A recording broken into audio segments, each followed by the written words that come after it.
This episode is sponsored by The Dream Exit. The Dream Exit is a private, bespoke program for successful entrepreneurs with annual revenue between $5 million and $100 million who realize that they have one chance to get their dream exit right, and that the odds of realizing that dream by themselves, all alone, or at the last minute are stacked against them. In less than 90 days, we teach you how to design, build, and execute a customized dream exit playbook that gets your business ready for sale at its maximum value and gets you ready to maximize your meaning and purpose in your post-exit life, even if today you are not ready to sell. You see, dream exits just don't happen. They are the result of early, professional, and proven planning. So if you're an entrepreneur with annual sales between 5 and 100 million, and you want to learn how to 10x to 100x your chances of achieving the dream exit you deserve, go to dreamexitplaybook.com today.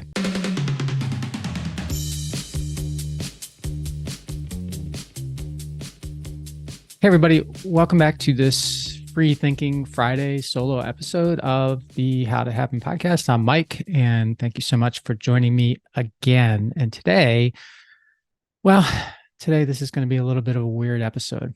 I guess I'm hoping that it starts out a little weird, but ends up being very valuable because it's about this thing that you probably never thought I would be talking about with you, which is the shipping container. And most of what you and I are going to talk about is from the book titled The Box, which is, I'm showing you right now, The Box. Subtitle is How the Shipping Container Made the World Smaller and the World Economy Bigger.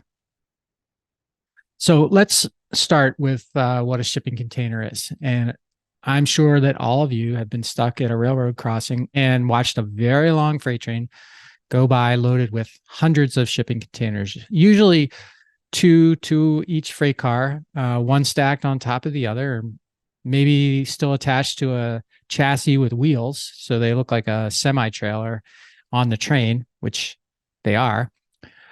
Or maybe you've seen a giant container ship while you were on a cruise or while you were near a beach somewhere or at a port, loaded with shipping containers stacked on top of each other, like 10 high or more. They're crazy how many they can put onto a ship.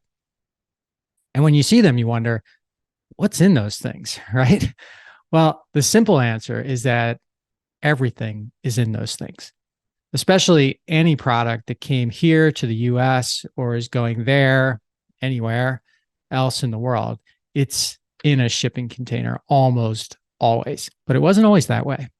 In fact, the shipping container itself is only 70 years old. Not even. It's about 70 years old. And it was first invented by and used by a trucking company owner named Malcolm McLean.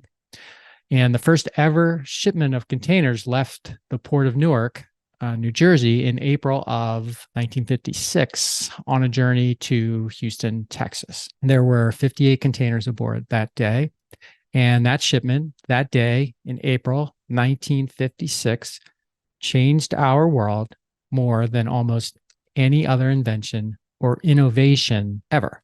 And I'm going to go through a couple of reasons why that's true. Some will be obvious and others perhaps not quite as obvious. So the most obvious way, of course, was in transportation.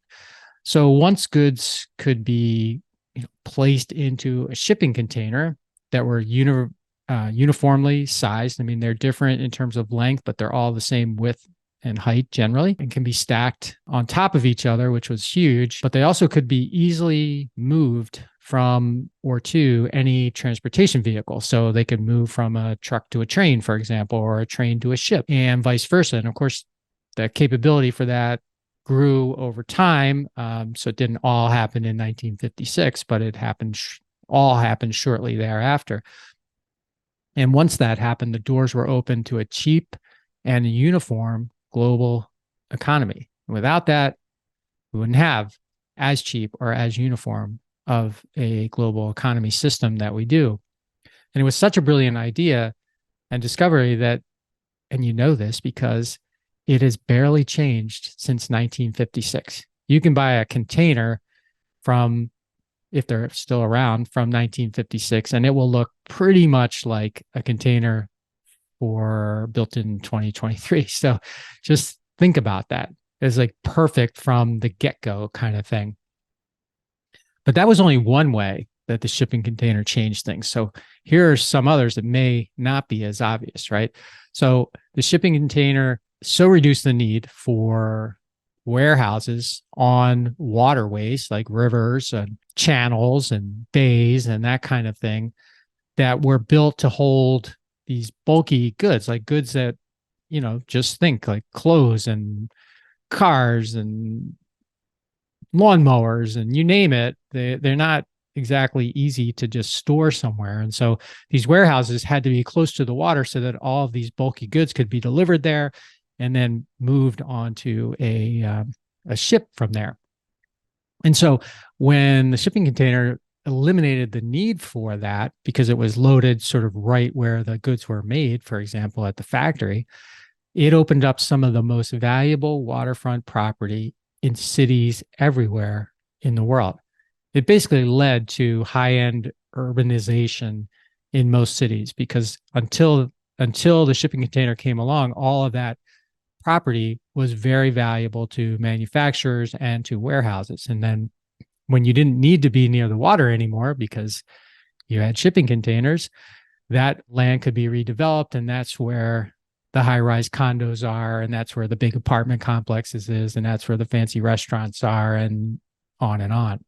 So it dramatically changed waterfront property.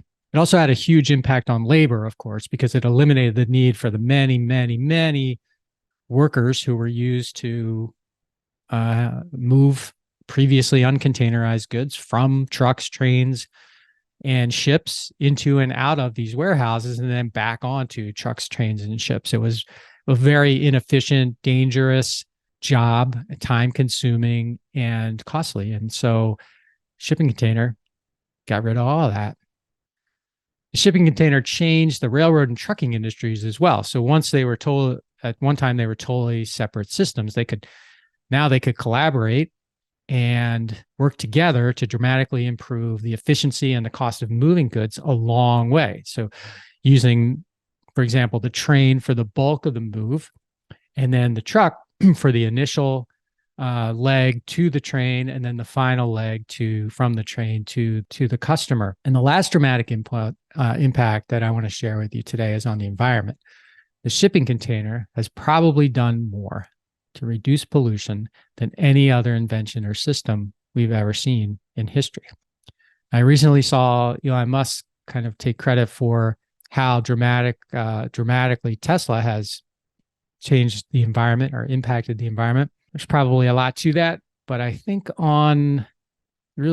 if you really average it out, I think, and you look at all the things that the shipping container has done to improve trucking efficiency, shipping efficiency, and the pollution that both of those modes of transportation generate, I think it would be pretty overwhelming that the shipping container has done way more than Tesla or maybe any company has done so far. So those are 5 ways that the lowly shipping container, the one that annoys you as you wait for that damn train to get through the crossing, has positively impacted your life and the life of almost everyone in the world. Wow. So thank you for joining me today. I value your time, and I hope you got some value from this episode.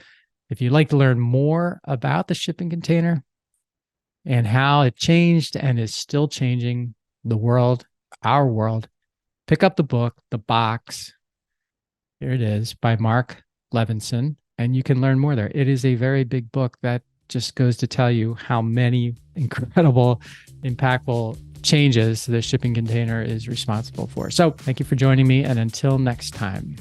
Hey everybody, thanks for listening to the show. And before you go, I just have 3 requests for you. 1, if you like what I'm doing, please consider subscribing or following the podcast on whatever podcast platform you prefer. If you're really into it, leave me a review, write something nice about me, give me 5 stars or whatever you feel is most appropriate. Number 2, I've got a book. It's called Ownershift: How Getting Selfish Got Me Unstuck. It's an Amazon bestseller, and I'd love for you to read it or listen to it on Audible or wherever else, Barnes & Noble, Amazon. You can get it everywhere. If you're looking for inspiration that will help you unlock your greatness and potential, order or download it today so that you can have your very own copy. And if you get it, please let me know what you think. Number 3, my newsletter. I do a newsletter every Thursday, and I talk about things that are interesting to me, and or I give more information about the podcast and the podcast guests that I've had and the experiences that I've had with them. You can sign up for the podcast today at my website, which is my name, MikeMalatesta.com. You do that right now, put in your email address, and you'll get the very next issue. The newsletter is short, thoughtful, and designed to inspire, activate, and maximize the greatness in you.